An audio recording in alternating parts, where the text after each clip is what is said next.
2020 शादी पार्टी में और बिहा बारी में दीपक टोपो साहिबगंज का फरमाइश में फिर से गायक मिथिलेश नायक का आवाज। आले हमने बाराती लेके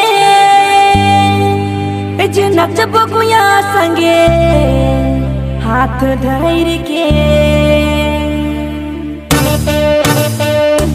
मेरा चैनल को सब्सक्राइब करें तो मैं प्यार से आप गाना सुन रहे हैं शेखर डाउनलोडिंग सेंटर नौरंग चौक लातेहार।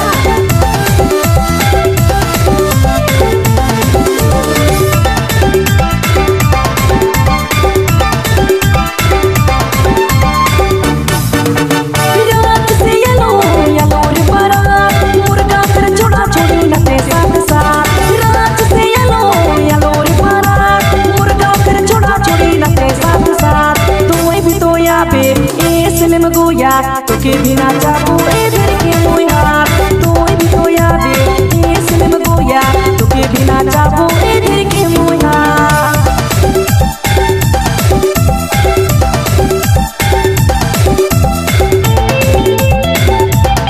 2020 शादी पार्टी में और बिहा बारी में दीपक टोपो साहिबगंज का फरमाइश में फिर से गायक मिथिलेश नायक का आवाज।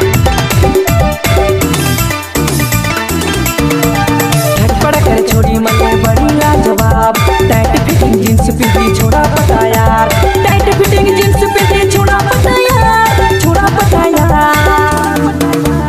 रात से येलो येलो रे बारात मुर्गा फिर छोड़ा छोड़ी नटे साथ साथ।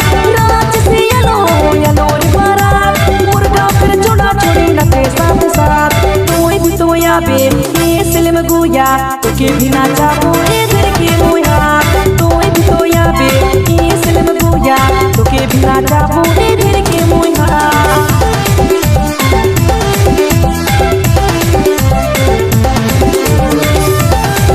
सब्सक्राइब करें सिंगर मिथिलेश नागपुरी चैनल को और सुनते रहिए धमाकेदार मस्त मस्त गाने।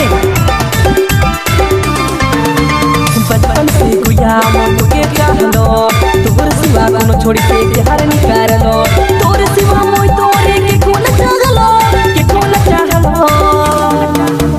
रात से येलो येलो रे बारात मुर्गा फिर छोड़ा छोड़ी नटे साथ साथ। रात से येलो येलो रे बारात मुर्गा फिर छोड़ा छोड़ी नटे साथ साथ। तोय भी तो याबे ये सिलम गोया तो के बिना चाहो इधर के मोया तोय भी तो याबे ये सिलम गोया तो के बिना चाहो इधर के मोया।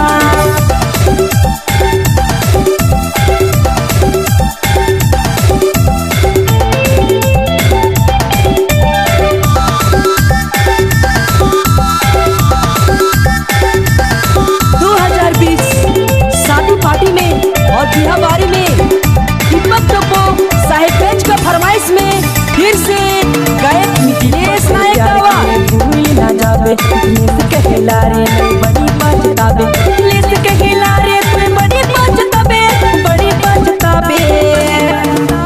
रात से येलो येलो रे बारात मुर्गा फिर छोड़ा छोड़ी नटे साथ साथ। रात से येलो येलो रे बारात मुर्गा फिर छोड़ा छोड़ी नटे साथ साथ।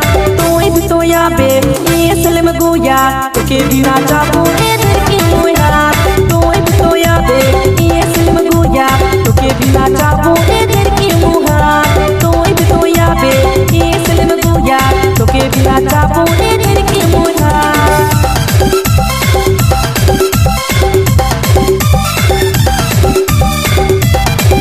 सब्सक्राइब करें सिंगर मिथिलेश नागपुरी चैनल को और सुनते रहिए धमाकेदार मस्त मस्त गाने।